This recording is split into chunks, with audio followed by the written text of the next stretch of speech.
हाँ जी, सबसे पहले अपना परिचय दीजिएगा।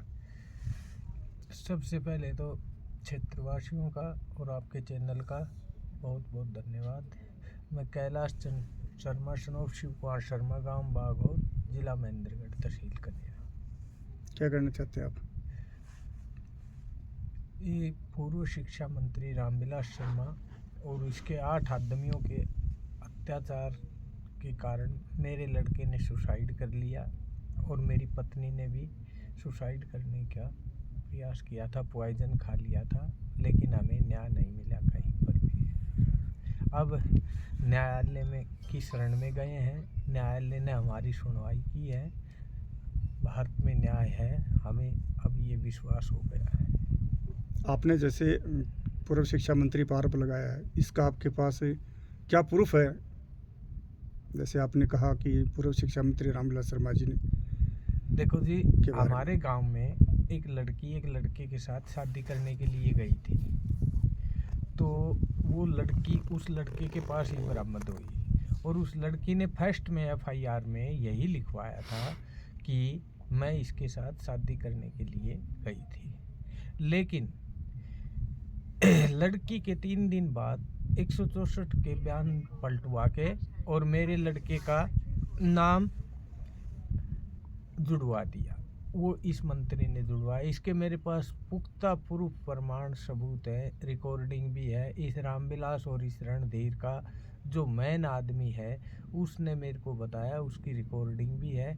अब भाई यहाँ से कुलदीप नाम का आदमी गया है, होली वाले दिन की ये बात है। होली की रात ने वो लड़की गई थी, दिन में इन्होंने जयराम सदन महेंद्रगढ़ में रामविलास, गौतम और कुलदीप ने मीटिंग की है और वहाँ से मीटिंग करके और रणधीर के दरवाजे में रात को 1:30 बजे लड़की का दादा और उसका परिवार बुलवा के और उस लड़की के से बयान पलटवाए हैं और वो लड़की को मजिस्ट्रेट के सामने पेश किया। तो उस लड़की से मजिस्ट्रेट ने पूछा, अग भाई ये तेरे 21 दिन की तो प्रेग्नेंट है, ये कैसे हुआ? नुबली जी हमने 3 गलत काम किया था। नुबला कहाँ किया? तो उस लड़की से मेरी हवेली का नाम लिवा दिया, नुबला बाबा कैलाश की हवेली में। जब मजिस्ट्रेट ने पूछा कि आप दूसरे की हवेली में कैसे गए, तो उसने कहा कि जी बाबा कैलाश का लड़का मोहित ने हमें चाबी दी और उसने हमारी रुखाड़ी की। तो इस ये बयान दे के जोड़ तो दिया, लेकिन ये फंस गए इस बात में। वो लड़का जो फौजी था, जो जिसके साथ लड़की गई थी, वो तो 28 फरवरी को छुट्टी आया है। 23 मार्च तक इन्होंने कहाँ क्या कुछ किया क्या नहीं किया वो जाने। लेकिन मेरा लड़का तो 18 फरवरी को गुड़गांव ड्यूटी ज्वाइन कर ली थी। 18 फरवरी से 23 मार्च तक वो तो गुड़गांव था। तो इन्होंने नाम तो लिवा दिया। इस मंत्री के कहने से इसी पुलिस ने मेरे लड़के को तो उठा के 3 महीना जेल में बंद कर दिया और जेल में भी मेरे लड़के को इस रामविलास रणधीर ने अपने पुराने कैदियों को सुपारी देकर उसको बुरी तरह पिटवाया और बुरी तरह पिटवाने के बाद मेरा लड़का को जमानत मिल गई थी 2 अगस्त शिवरात्रि वाले दिन। फिर इन्होंने हमारे पे 8-7 झूठे मुकदमे डलवा रखे हैं। इस रामविलास ने हमारे को हर तरह से परेशान कर रखा है। मैं तारीख पे गया हुआ था, मेरे साथ मेरा छोटा लड़का पुलकित था। तो इस रामविलास शर्मा का पूर्व PO सतवीर यादव नौताना ने मेरे को कहा, दादा राम राम भाई। नुल दादा आपसे कोई बात करनी है। हाँ भाई बता। तो वो मेरे को साइड में ले जाके कुर्सियों पे बैठा करके बोला, दादा तेरा छोरा पे झूठो पोस्ट को लगवाना में रामविलास की रणधीर की घोर बेइज्जती हुई से समाज में। ये आपने गोली ते भी मरवा कैसे? आप एक रात सो, दूसरी रात उस जगह मत सोना।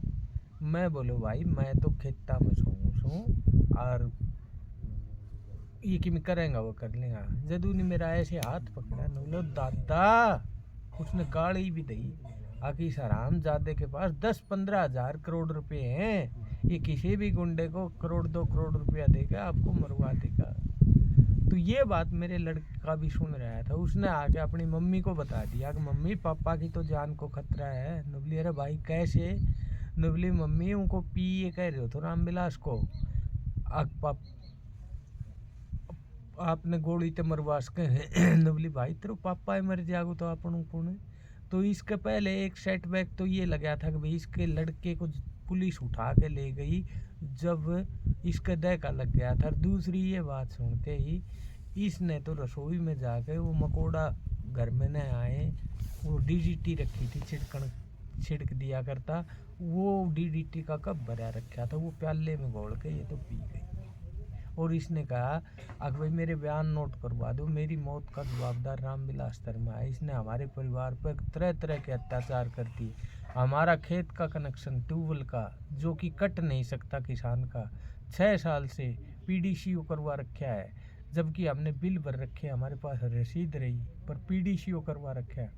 अपने दमंगों से रणधीर और उसके लड़के आदि ने मेरे को पीटने की धमकी दे रखी और मेरे दरवाजे पर ज़बरदस्ती कब्जा कर लिया और सेक्रेटरी बैठा के रजिस्ट्री बनवा रखी, हमारी ज़मीन पे झूठा दावा डलवा रखा, हमारे पे चेक का झूठा दावा डलवा रखा। फिर मेरी मिसेज को डॉक्टरों ने बचा दिया, वो तुरंत इलाज मिल गया।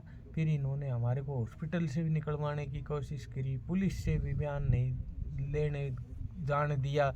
3 बार सीएमओ के रुके के बाद पुलिस बयान लेने गई, फिर डीडीआर तो कर ली, फिर हमारे 40-50 चक्कर कटवाए, फिर हमारी आगे कोई कार्रवाई नहीं करी।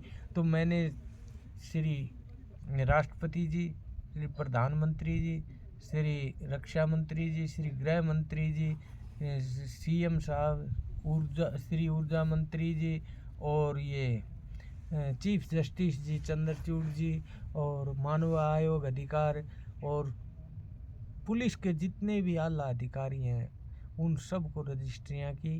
तो हाई कमान ने हमारी सुनवाई की, सरकार ने हमारी सुनवाई की। उन्होंने एक चीफ सेक्रेटरी से लेटर वायरल करवाया डीजीपी को, अब भाई इस पे तुरंत एक्शन हो, वो कार्रवाई भी दबवा दी। और इसका पार्टी की हाईकमान ने टिकट भी काटा है, इसका हरियाणा की साइट से नाम भी हटाया और इसका लेटर वायरल होते इसने अपने साथी संगी जो भी इसके पावर के पॉलिटिकल के आदमी हैं उनसे सरकार पे भी दबाव बनवाया और मेरे पे तरह तरह के अत्याचार कर दिए। फिर हमारी सुनवाई लेटर की भी दबवा दी। हम सीएम साहब के पास पेश हुए, वहाँ 5 नंबर पेज है हमारी फाइल का। सीएम साहब ने भी ये तो कहा हम कार्रवाई करेंगे, ऐसे कैसे हो सकता है, और फिर उसने भी कोई कार्रवाई नहीं करी। फिर हम एसपी के पेश हुए, एसपी ने रसीद दी, डीएसपी को वो दिया,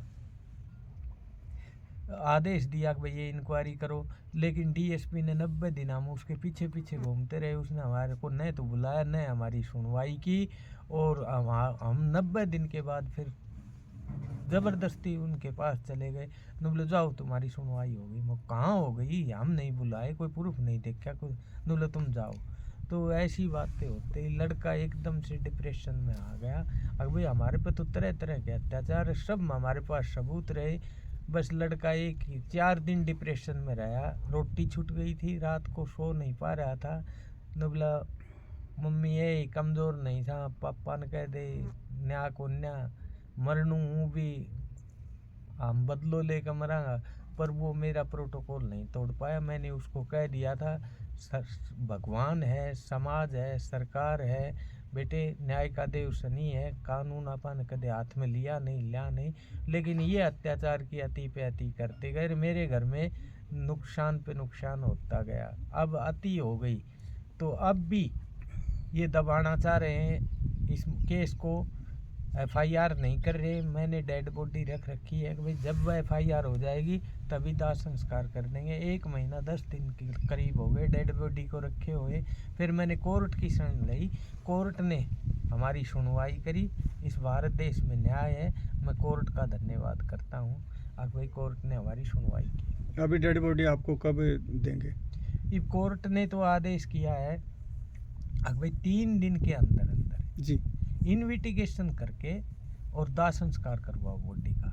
लेकिन पुलिस अब तक वही बात कह रही है, अब पहले दाग दे दो, बाद में वो कर लेंगे, एफआईआर कर लेंगे। जब इन्वेस्टिगेशन शब्द ही बोल दिया कोर्ट ने, इन्वेस्टिगेशन तो तभी होता है जब पहले एफआईआर होती है। कितने दिन हो गए वो आदेश दिए हुए कोर्ट ने? 2 दिन हो गए जी।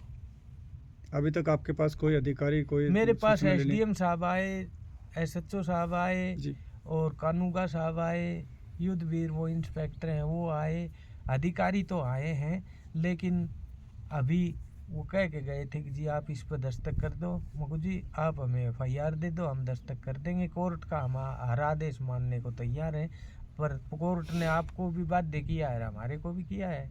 अगर भाई आप तो बॉडी का दाह संस्कार करो, तो हम तो करने के लिए तैयार हैं, पर पुलिस अब भी आनाकानी कर रही है। इस मंत्री का पावर का पैसे का इतना प्रभाव है, ये भ्रष्टाचारी मंत्री है। इसने मेरे पे नहीं, इसके बहुत और भी मैं कोर्ट के सामने सबूत पेश करूंगा। इसने 4 लाख बच्चों की, गरीब बच्चों की स्कॉलरशिप, वजीफा, वर्दी, मिड डे मील के 13,000 करोड़ का गबन कर रखा है, जिसकी हाई कोर्ट ने चंडीगढ़ थाना में एफआईआर भी करवाई है।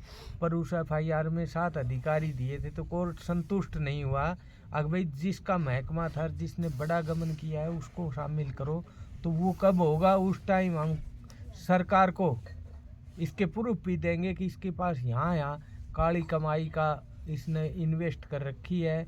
और इसने मार्कंडेश्वर कंपनी के, शाहबाद मार्कंडा के 1,60,00,000 रुपए इसके लड़के ने रिश्वत ले रखी है सीएम के नाम से।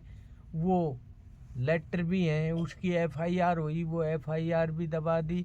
अब इसका साथ राव इंद्रजीत खुला दे रहा है, स्टेज पे भी आके दिया था। तो अब मैं नहीं अच्छा हूँ, इन्होंने मेरा पैसा, समय सब कुछ ले लिया, और अब ये मेरे पे अपनी झूठी शान बचाने के लिए अत्याचार पे अत्याचार करते जा रहे हैं। आपकी हमने पीछे एक वीडियो देखी थी और उसके अंदर आपने राव इंद्रजीत और रामविलास जी पे काफ़ी खुल के आरोप लगाए थे। और जैसे ये आप बता रहे हैं आपके बेटे के बारे में, इसके बारे में भी आप आरोप लगा रहे हैं। अगर बाय दे ये सभी बातें झूठी निकलती हैं तो आप क्या करेंगे? मैं चौराहे पे समाज के सामने फांसी तो खाने को तैयार हूँ। मेरी एक भी बात, मेरे मुंह में अग्नि है, न मैं झूठ बोलता न मैं झूठ सुनता। ये तो समाज भी नहीं चाहेगा और न ही अधिकारी चाहते हैं कि इस प्रकार से कोई आत्महत्या करे या दाह संस्कार करे अपने आप मर्जी से। ऐसा तो नहीं होता। मेरी झूठ तो तब निकल जाए, ये मंत्री दूसरों के मारते हैं तो भीत में लगती है, और इनके कोई तीर चलता है तो हिक में लगती है। जब इनकी इंक्वायरी चली, इनकी टिकट कटी, तो एक हिजड़े ने दूसरे हिजड़ों को बुला करके, और उसने इंद्रजीत ने तो खुली बोल रखी है, अगर दादा सरकार तू चाहो वैसे चलेगी। और उसमें तरह तरह के मेरे पे, इन पे और कई एफआईआर हो सकती हैं। इन्होंने ये भी इल्ज़ाम लगा रखा है, इसने किसी से 30 लाख रुपया लेके मेरी छवि खराब। अरे तेरी छवि है ही नहीं, मैं क्या खराब करूँगा? इसको इंद्रजीत बता रहा है हाथी के खोज में सबका खोज। ये तो भ्रष्टाचार का खोज है, ये तो कीड़ी का भी खोज नहीं है। अगर आपसे इन सभी बातों को देखते हुए आपसे प्रूफ लिए जाएं तो क्या आप हर प्रूफ दे सकते हैं? एक एक चीज का प्रूफ है, मैंने कोई देल ही नहीं छोड़ी, उस पे मस्तक टेक्या है कि भाई मेरे प्रूफ देखो। कोई आईओ तो ऐसा तैयार हो हमारा प्रूफ ले ले। मेरे पास तो ए से लेके जेड तक प्रूफ हैं। जब कोई मेरा प्रूफ ही देख लेगा, ये एफआईआर को इसीलिए दबवा रहे हैं, आगे इसने प्रूफ दिखा दिए तो तुम्हारी पोल खुल जाएगी।